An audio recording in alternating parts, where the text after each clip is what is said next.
And now it's Renovate and Build. 60 minutes dedicated to building and renovating solutions. Here's your hosts, Jim and Sandra. Good morning. Hope you had a wonderful holiday and are gearing up for an incredible 2015. My name is Sandra and I'm joined by my Fairtrade Works founder and president, Jim Perkins. This morning's show, the first, or I guess it's going to be the last of the year, not the first of the year, we're going to be talking about construction with a focus on fresh starts. Good morning, Jim. Good morning. Good morning. I hope you're having a wonderful holiday, everybody, and I know many of you are off in between Christmas and New Year as well, so I hope you're enjoying some relaxing time at home and taking a well-deserved rest. As you mentioned, Sandra, this is a great time for homeowners and business owners to think about what their spaces are going to look like in 2015 and what changes or upgrades they'd like to think about and get done. Always nice time to dream, isn't it? Perhaps it's that 70s washroom that you've wanted to update but you never got to. So many times when we're looking through development properties, we see those hidden rooms where homeowners haven't had a lot of guests come. They've renovated those spaces that they entertain in all the time, but there's always that room or two, and often a master bath that still you can see what year they built their home in. Or the basement. Or the basement, all right, the dreaded basement. So this is the year to freshen up your space, have a fresh start with 2015. So this entire show is focused all with that, about designing the space that you want, the way you want. The way you want it, yeah, and getting it done conveniently. And that, of course, is the reason why we started Fairtrade Works, is because I still believe that the construction process is exhausting, it's daunting, it's scary, it's this unforeseen black hole, which I think so many consumers and people, even if they've been through the process before or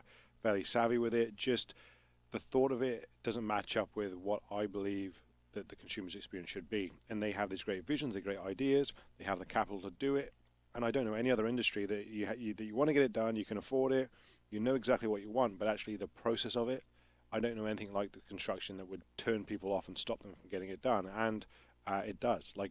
We always joke around the office, well, not joke, in conversation and meetings we dialogue about our experiences with our consumers, and we feed that back. And one lady last year that she met Fairtrade Works and felt so confident in our systems and what we offered and the people that we employ, that's I'm ready to go ahead, and she'd saved up and thought about this project for 5 years, and she's literally interviewed people along the way. Every year she'd get a few quotes, but just felt as if she was going to get ripped off. She felt the right person wasn't involved, and then she finally met us. But I believe that's a true reflection of so many people out there in the marketplace who want to get something done, but they put one foot in, you always say, and then they pull back. Yeah, they again. make a call to a company that doesn't show up, or just sounds dodgy, so to speak. It doesn't sound professional, and they just lose that trust. And remember, we're going into people's homes, and they've got to invite these people in their homes. They've got to spend time with them. They're inviting a complete stranger into their environment. So it's a really emotional, unforeseen, again, that I think is too daunting, and that's what Fairtrade was about. We're going to change those experience. We work diligently to do so people can actually enjoy the process, feel as if they're dealing with the utmost professional people, phenomenal client care. All our systems do their due diligence so that consumers feel this comfort zone and this environment that they can actually get back to enjoying the construction process. So 2015 can be your fresh start, and what it also means is being prepared, knowing what you'd like. We've mentioned many times on the show that we're in a construction trade shortage in BC and Canada as a whole, especially with the large northern projects moving ahead. Many of our local trades are taking jobs for more money, and that leaves, of course, holes in the residential and the commercial sectors here. In fact, the BC Construction Association reports that by 2023, we're going to be short by almost 50,000 trades in this province. That's huge. And to talk about the best ways to deal with the boom, we're joined by Philip Hochstein this morning, the president of the Independent Contracts and Business Association. Good morning, Philip. Good morning. Thanks for having me on. Philip, how long have you been with the ICBA, and can you tell us a bbit more about the history of your organization? I've been with the organization around 25 years, so it's been a long time. And the association has 1,200 members around the province, general and sub-trade contractors, and our services to our members focuses on HR kind of issues. So we have a large apprenticeship program where in fact, we're the single largest registrar of apprentices in British Columbia, and we make them available to our members. We have benefit programs, so our members can offer their employees medical dental programs. We train 2,000 people a year in regulatory training and management training and construction estimating, those kinds of things. And we also advocate for projects to go ahead so that the economic pie grows bigger for everybody in the province. So you're going to be very busy over this next. If you haven't already been busy now, you're going to be busier trying to train as many people as necessary.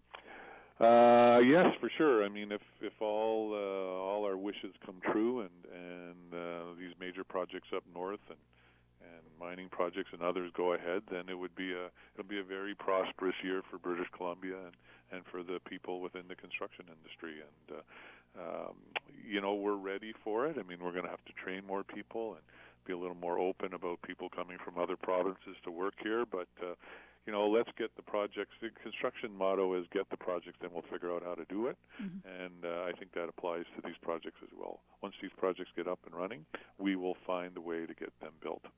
So, Philip, you've been obviously in the industry for many years. So, can you tell us what you've been able to see and how you've been able to see the labor market change through the years? Well, in the 90s, for example, the construction market was in a dismal shape, very hard for the contractors. Wages didn't go up for a number of years, for a decade. Investment was leaving the province instead of coming, and people were leaving the province instead of coming because the policies in the 90s just wasn't conducive to grow the province. And then in the 2000s, the industry really began to take off, 05, 06, 07. It was exceedingly busy for the industry, and our workers got wages a lot faster than people expected as labor became a little tighter. But that was after a decade of no increases forever. So it was time to catch up, and we did. And then there was a bit of a lull when the financial crisis hit the world, and projects sort of were stopped. So the industry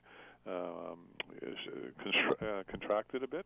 But we now employ more people than we did back in the boom times of 05, 06, 07. So the industry has picked up its pace, and we're ready to take on any of the challenges that come forward.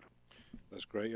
Philip, we've heard you speak about an open site labor approach. Can you explain this to us? Well, basically, it's a project where any qualified bidder can work on the job. So if you're building a house or a renovation, like you were talking about previously, then it wouldn't matter whether the contractor is a union contractor, an open or non-union contractor.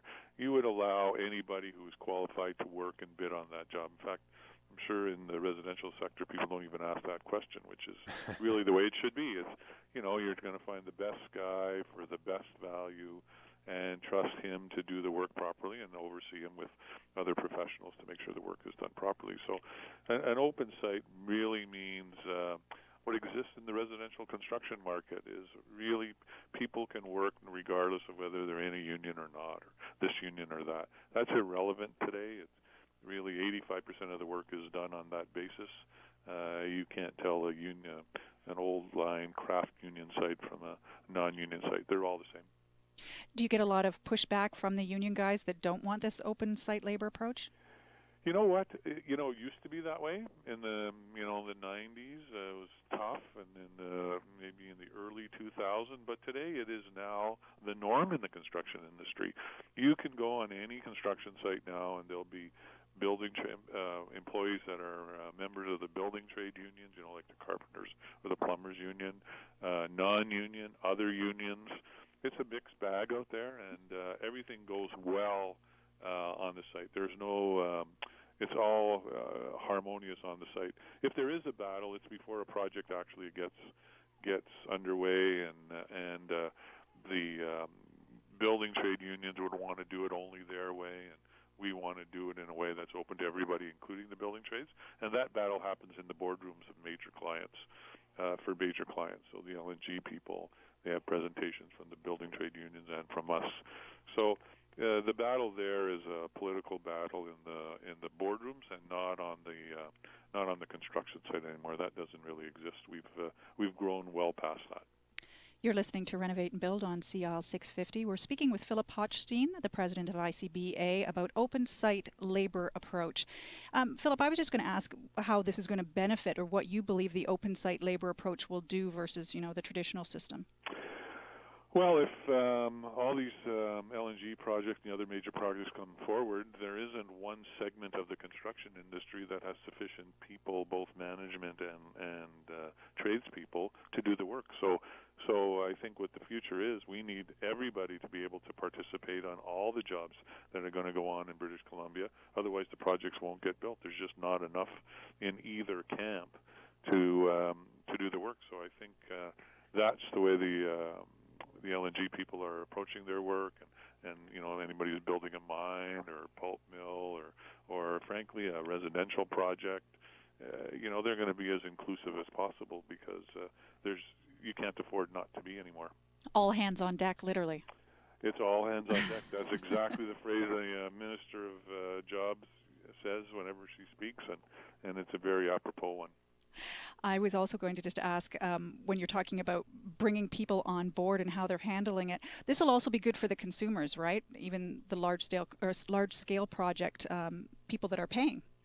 Ultimately, the idea is to bring as much competitive pressure, a qualified competition to bear, whether you're building a house or renovating your house or building a plant. You want whoever is qualified and capable to bid on your work, so you get the best value.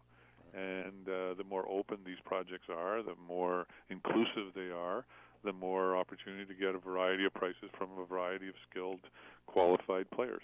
And I think, homeowners who are renovating their homes should get, 2 or 3 prices from very qualified people, and make sure that the work that everybody's bidding on is the same. And then after you check the references, then you enter into contract with the best person.